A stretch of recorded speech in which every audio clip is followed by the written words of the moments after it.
Hello, I'm Nathan Judah. I'm here with Wolves reporter. It is Mr. Liam Keane. Liam, we've just heard from Mr. Gary O'Neill ahead of the big game against Sheffield United tomorrow. Looking forward to it. Looking forward to the road trip.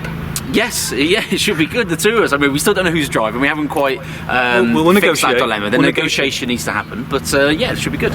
Gary O'Neill's got a dilemma as well, because the best player in the side, in Pedro Neto, is definitely missing. He was asked the question about the hamstring, when we could see him back. What did he say? Yeah, he was very cautious, very, very cautious. Within the question that he was asked, the tweet that Pedro Neto did to say that he would be a couple of weeks was referenced, and Gary O'Neill was very, very cautious. Now, you can understand why, because he doesn't want to put a timeline on it necessarily, put pressure on the medical department, put pressure on Pedro, so I get it. He did say that 100% he won't be playing tomorrow, won't be playing against Spurs, and then of course got the international break, so you would expect that he definitely won't be going anywhere with Portugal either. For sure. Which is obviously a major blow for him and for Wolves, because he's been playing brilliantly for both Wolves and playing for his country.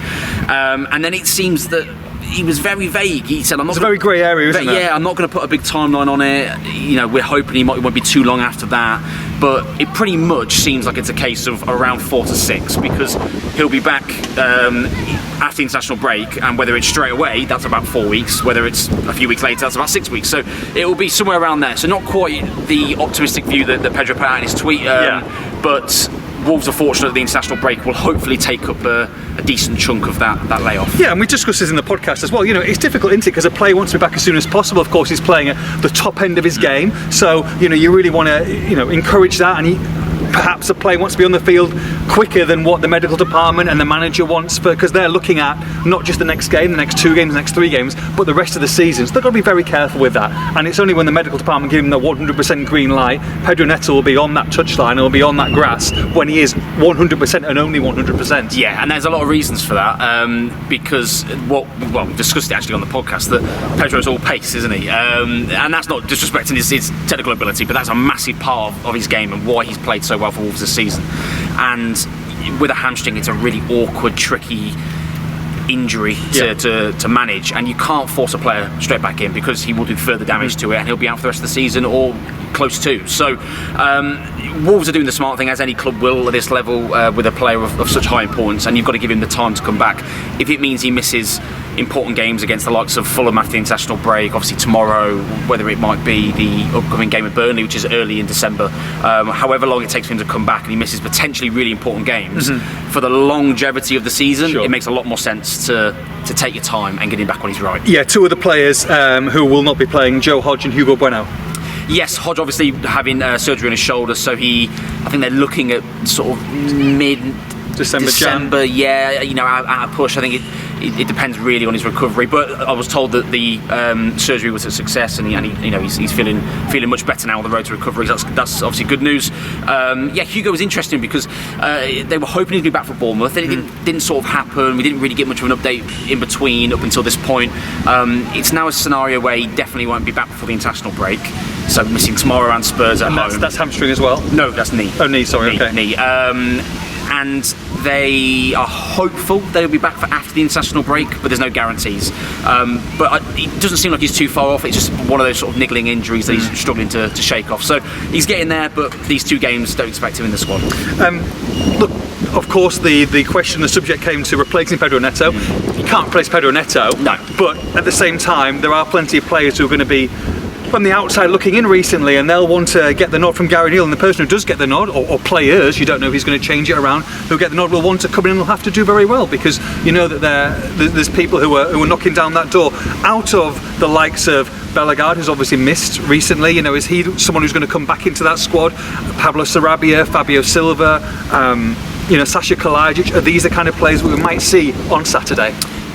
Looking back at what I said in the pod, I did say that I felt that Tommy Doyle coming in midfield 3, having a lot of possession and having control over the game might be an idea to go down, based in purely off what Gary O'Neill said there. And you've got to bear in mind that he definitely won't tell us his game plan. No, it's got to be coy, But based off what he said there, he said we've got Sasha, Fabio, Sarabia, Bellegarde, even playing Nate Nori further forward, Doherty as well. He's got players that he named all the forward players basically, or forward-thinking players, and didn't name Tommy Doyle. Now that doesn't mean he won't go with what I've said, but it seems to imply that he's thinking of a more attacking approach for tomorrow. So it'll be really interesting how he lines up. What we do know about Gary O'Neill is that he will change based on the opposition if he has to, whether it means subduing a threat they've got, or whether it means taking advantage of something that Wolves can that they can spot a weakness in. So I wouldn't be surprised to see changes happen here and there. There'll be formation system changes, but overall he's got a really difficult task of replacing Pedro Neto. You can't replace him like for like, as Gary Neville said in there. There's no one that carries the ball like him in the squad, and if we're going to be realistic about someone that does carry the ball really well, it probably is Bellegarde, but he's just coming back from an injury, so from a calf injury. So a few tough decisions there for Gary O'Neill, but you'd have confidence in this team to go ahead and carry that momentum forward anyway. Just to touch on Tommy Doyle, obviously coming back to Bramall Lane, a place that he knows very well. Yeah, he had a really good loan there last season, didn't he? Winning Bit promotion. Of a breakout, wasn't it? Yeah, a breakout moment for him as someone who was in and around the Man City team, and obviously playing for England and doing really well. And really sort of quite refreshing quote from him this week, actually, to say, look, I loved it there, I'm really looking forward to going back, I've got great memories, but I want to win with Wolves, I want to go there. And he's fully focused. He did use the phrase stepping stone as well, which Sheffield United fans might not be that happy with, but Wolves I'm sure will be delighted with. Wolves are going to step all over them tomorrow. Because it means, look, he's looking forward, he's looking ahead, and no disrespect to Sheffield United, but Wolves are in a much better place. And he's done really well off the bench last 2 games. I think he's earned a start at some point, whether it's tomorrow or otherwise. I mean, 7 games in December, it's thick and fast, exactly, so he's going to get his chances. It'll happen. And of course, Mario Lemina's still on 4 yellow cards, so he's gone away from a suspension, and you can guarantee that booking will be coming. That's got to come up tomorrow at some point, without a doubt. 68th minute, little kick the ball away. Kick the ball away again, yeah, 100%. So that's happening. Regardless, I'll be gobsmacked if it doesn't. Yeah. Saying that, I think it was 8 games. Neves went. Neves, that was insane. It was. I don't think it was last season before, maybe when he went 8 games without getting a 2-game suspension and avoided it. Which just shows, really. Which it shows it's possible. I don't think Lemina's going to do it. So it means that, and Lemina's been great, by the way, but it does mean that I think Tom Doyle will get a chance sooner rather than later. And I don't think, as much as I like him, I don't think Boubacar Traoré really took that chance against Newcastle. So there's opportunities there. Now let's hope, Liam. Let's hope that there is no refereeing controversy tomorrow. Let's just have a good, clean, fun game. Hopefully Wolves win, because 2 to 3 weeks ago, Gary O'Neill, with a lot of the things that were going against them on the field, off the field, was quite fair. He was quite fair in what he thought, and said it's a difficult job. He's gone 360. He's gone completely the other way around. He's had enough. Matt Hobbs has had enough. Obviously been charged by the FA for his comments after the Newcastle game, and Gary Neal's not having it. He doesn't want to talk about it anymore. But he did give some interesting statistics from the on-field and also VAR after the game against Newcastle, which was, well, pretty shocking. I mean, standard and unexpected, but still shocking when you hear it coming from his mouth. Yeah, it's to be honest, it's less about Gary O'Neill and less about the Newcastle incident on its own, because it's more just an accumulation. It's an accumulation of where Wolves are at and where, to be honest, the Premier League are at. You can go through every team in the Premier League pretty much, and almost every single one will have some sort of gripe this season, end of last season, whatever it might be, because there are clangers after clangers after clangers. And that's, I mean, you can look at the Liverpool Spurs one, for example, and that sort of there was almost a catalyst for a real deep criticism this season, because Wolves have had the Man United one, the Luton one, but this Liverpool Spurs one was a real catalyst for people getting on referees' backs. I don't really understand Anthony Taylor being demoted to the Championship. It's happened with other referees. There'll be some people who will want you to believe that it's a coincidence, or that they did this weeks in advance. I'm telling you now, he has been demoted to the Championship for several reasons. And it's his first game there, by the way, since 2019. He's 100%. He's a Champions League referee. He's been demoted because of what happened in the Wolves game. He's buzzing for tomorrow. Yeah, Preston Coventry. Wow! Preston. Oh, the best. He can't wait. So, regardless of what some people online will want you to think, he's 100% been demoted to the Championship for this weekend. And I don't really understand why, because as far as I'm concerned, that's a VAR issue. It's a VAR issue, of course it is. Don't get Gillette. Why is he not in the Championship? Why is he not? Gillette. Jared Gillett. It's Gillette. Whatever. He's the best of man. And he... that's terrible. Sorry. So Anthony Taylor was on VAR on Sunday, but he's not refereeing. He's refereeing on Saturday. And then Jared Gillett is refereeing on Sunday and doing VAR on Saturday. Yeah. So he's doing both in Premier League games. I don't really understand. I like the idea that they're trying to hold people to account. I don't understand they're all over the shop. The manner in which it's being done. The shop. And as much as Howard Webb is coming out and trying to be the face of it and be quite upfront about it, which to some degree I like, there's an inconsistency not only in decisions but in messages as well. It's all over the place at the moment, and they need someone to really. I don't really know what the answer is, to be honest. Give me the stats that Gary O'Neill said though, which I teed you up for, which you haven't said yet. So I'm teeing you up again on the field and also VAR.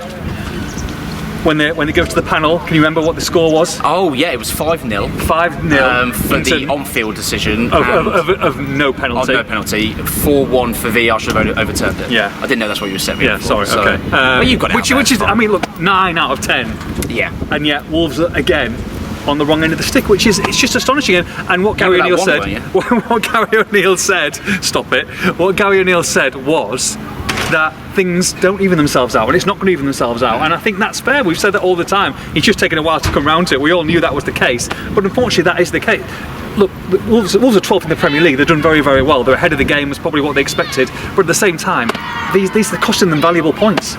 Yeah, and look, there's no guarantee Wolves would have got on and got more points in those games anyway, but you want as best a chance as possible to get those points, and when your referees get in the way, that's the problem. And it's the thing, it is almost every team, and that's the frustration. I'm not a big fan of VAR, never have been. Equally, is the standard of individual referees good enough? Absolutely not. So it's almost between a rock and a hard place. Where do you go from here? The communication's actually been okay. It's a little bit smoke and mirrors with the PGMOL because they won't come out and publicly apologise for this scenario of the weekend.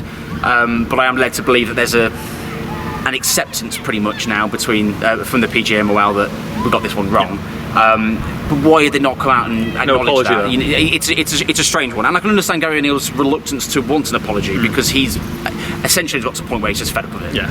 Which I think a lot of managers We're are. fed up with talking about it, to be honest. I'd rather not talk about it. Okay, let's not. Let's go with our predicted teams then. I'll go first, and then I'll leave you. Then I'm going to say that there are 2 changes to the side that played Newcastle. Oh no, I don't think so. Okay. I don't think so. Okay. Well, I don't know. I haven't seen yours yet, but well, we did on the potty. I wasn't listening by that point. I was thinking about the next segment. I'm going to say there's 2 changes. I'm going to say that out goes Boubacar Traoré. I agree. And I think in comes João Gomes recalled. I agree. And I think they still stick with 3 up top. And I think it will be Juan, Cunha, and Pablo Sarabia gets a recall. Interesting. Not a fan of that. Sorry, Pablo. I'm going to stick with my guns and say I agree with you on João Gomes coming in for Boubacar. Okay. I'm going to say same back 4, back 5. Yeah. I'm going to say Tommy Doyle comes in. And Okay. so I'm going to say that. And they play that midfield threat. So he's mentioned every single one, but not Tommy Doyle. Oh, that's like it. I like it. 4D chess. Love it. 4D chess. Love it. And scoreline. So I've gone 1-1. You're going to say? I went 1-0 Wolves. Looking forward to it. Sheffield United against Wolves. For all the build up on this one, make sure you log on to expressandstar.com.